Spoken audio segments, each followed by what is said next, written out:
Hari ini aku bakal nge-review produk lagi, dan sebenarnya produk ini tuh sudah pernah tak review sebelumnya. Cuma hari ini di sini aku bakal ngasih tahu ulang ke kalian tentang reviewku terhadap produk ini. Sekalian aku bakal ngasih lihat hasil labku yang aku uji lab sendiri, supaya reviewku ini lebih valid dan kalian juga bisa lebih mengerti soal produk ini.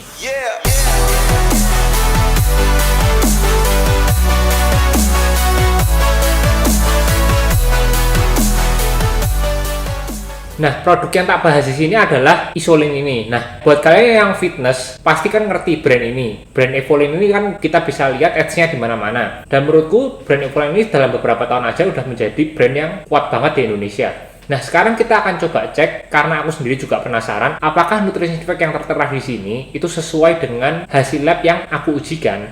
Nah, buat info kalian aja, ini aku melakukan uji lab sendiri atas namaku dan dilakukan pada tanggal 12 Maret.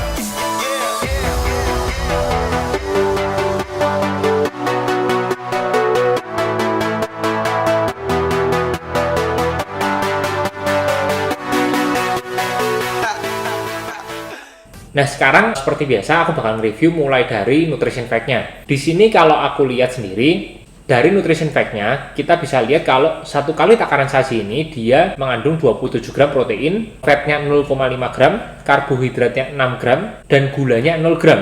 Nah, untuk satu kali takaran saji ini Evolin menggunakan kemasan sachet yaitu 33 gram. Jadi kalau kita bisa simpulin dari rasio proteinnya sendiri 27/33 yaitu 81% rasio proteinnya. Nah, sekarang kita akan coba cocokkan dengan hasil labnya. Di sini aku sudah pegang hasil labnya. Nah, sekarang kita akan coba lihat apakah protein yang tertera di nutrition fact Evolin sesuai dengan hasil labnya. Nah, supaya lebih jelas sendiri, aku bakal kasih lihat kalian hasil uji labnya. Kalau tadi kita lihat nutrition fact-nya sendiri, rasio proteinnya 81%. Dan di sini ternyata sesuai dengan hasil labnya, 81%. Berarti kalau dari rasio protein kita bisa bilang Evolin ini sesuai dengan hasil labnya. Nomor 2 kita akan bahas dari ingredients-nya. Di sini kalau aku lihat sendiri dia menggunakan satu jenis whey protein yaitu whey protein isolate. Lalu karena dia sudah whey isolate, seharusnya buat kalian yang laktos intoleran sudah sangat aman buat kalian. Lalu di sini dia menggunakan sukralose sebagai pemanis buatan dan menggunakan coklat bubuk sebagai perasanya. Nah, buat kalian ini sebenarnya kalian nggak usah khawatir dengan sukralose ini. Meskipun sukralose adalah pemanis buatan, tapi dia sudah diizinkan oleh BPOM untuk digunakan. Jadi kalian nggak perlu worry lagi. Selain itu juga sukralose ini mengandung 0 kalori. Jadi buat kalian yang lagi program defisit kalori sebenarnya cocok banget menggunakan Isolin ini karena pemanisnya sendiri sudah 0 kalori. Kalian nggak perlu worry tentang rasa manis di dalam Isolin ini karena berasal dari sukralose. Sekarang kita akan bahas dari profil asam aminonya. Nah, di sini Evolin itu tidak mencantumkan profil asam amino. Jadi saya mencoba untuk melakukan uji lab terhadap asam amino yang ada dalam Evolin ini. Seperti yang sudah tertera ini, ternyata kalau kita lihat sendiri, ini sudah aku golongkan satu persatu mana yang asam amino esensial dan non esensial. Nah, dari asam amino esensial sendiri kita bisa lihat kalau dia mengandung L-serin 1,5 gram per serving, L-verialanin 1 gram per serving, L-arginin 0,5 gram per serving, L-lisin 2,3 gram, L-thereonin 2,5 gram, L-histidin 0,5 gram, L-metionin 0,2 gram, L-tryptophan 0,5 gram, dan BCAA 6 gram. BCAA ini termasuk kategori asam amino esensial.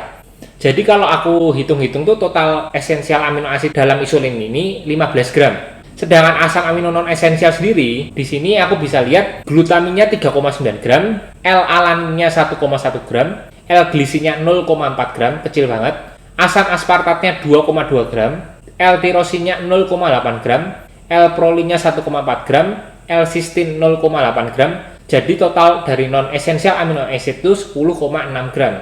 Nah, meskipun Evolin ini tidak mencantumkan profil asam amino, cuma kita di sini bisa melihat hasil lab dari produk Isolin ini soal asam aminonya.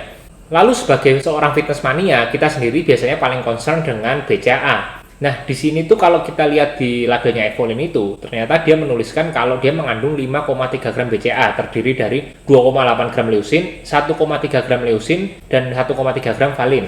Lalu berapakah hasil uji lab BCAA untuk Evolin? Setelah aku melihat uji labnya, di sini ditulis 186.330 mg per kilogram. Nah, kalau kita bagi untuk per servingnya Evolin, jadi kalau aku simpulin di sini, satu kali takaran saji Evolin Isolin ini mengandung BCAA sekitar 6 gram.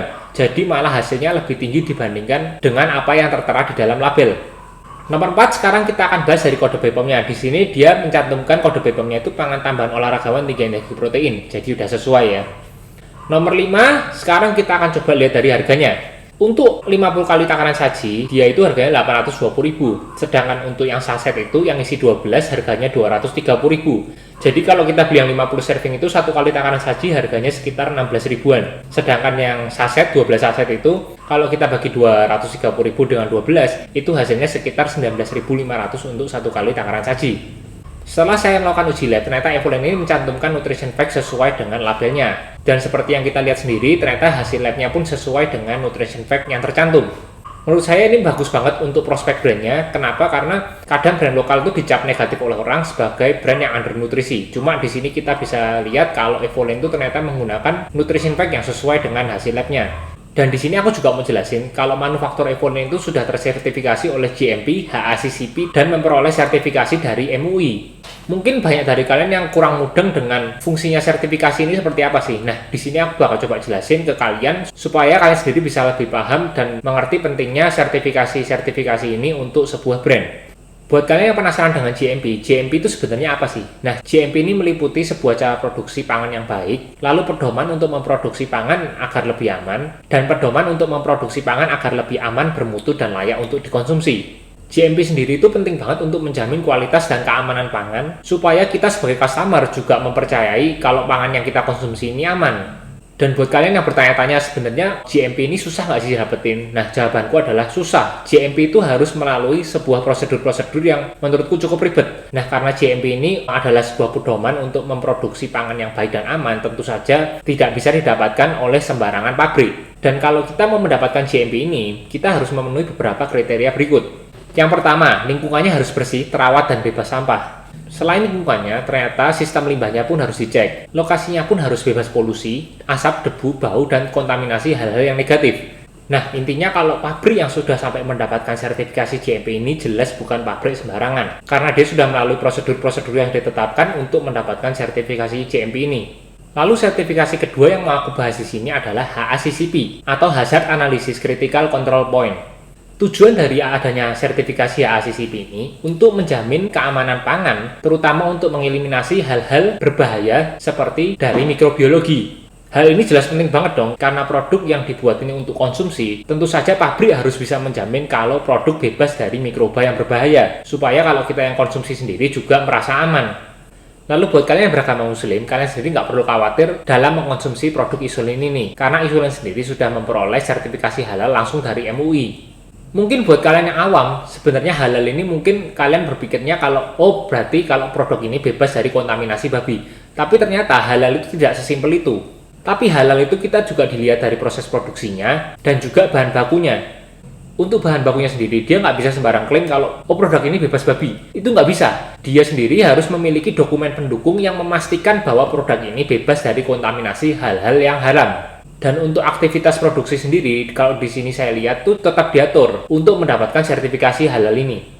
Untuk aktivitas produksi pabrik yang sudah mendapatkan sertifikasi halal sendiri, itu pun diatur. Mulai dari seleksi bahan baku, pembelian bahan, pemeriksaan bahan, formulasi produk, hingga proses produk, serta pencucian fasilitas produksi, semuanya diawasi sehingga menurut saya nggak mudah untuk mendapatkan sertifikasi halal ini. Jadi buat kalian yang beragama muslim, kalian nggak usah concern terhadap insulin ini karena dia sudah mendapatkan sertifikasi halal langsung dari MUI. Kalau kita lihat dari Instagramnya Evolen sendiri, kita juga bisa lihat kalau mereka juga melakukan uji lab terhadap produk mereka sebelum mengedarkan, supaya nutrition fact-nya ini dijamin sama dengan hasil labnya. Dan supaya fair, mereka pun menggunakan pihak ketiga untuk memvalidasi nutrition fact mereka, supaya tidak bisa mereka sembarang klaim.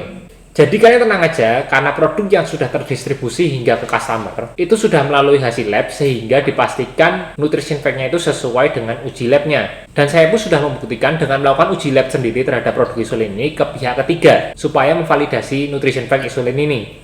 Overall, menurut saya produk Evolen ini adalah produk yang bagus, karena buat kalian yang nge-gym, tentu saja Evolen ini sudah pasti kalian pernah dengar di telinga kalian. Dan saran saya buat Evolen kedepannya supaya lebih bagus lagi, lebih baik dicantumkan profil asam amino dalam labelnya. Karena saya sudah melakukan uji lab sendiri tentang profil asam aminonya, dan menurut saya akan lebih bagus kalau profil asam amino ini dibuka ke customer, supaya pihak Evolen sendiri bisa lebih transparan ke customer. Dan kalau saya lihat sendiri di dalam hasil uji lab Evolen ini, ternyata terdapat vitamin B6.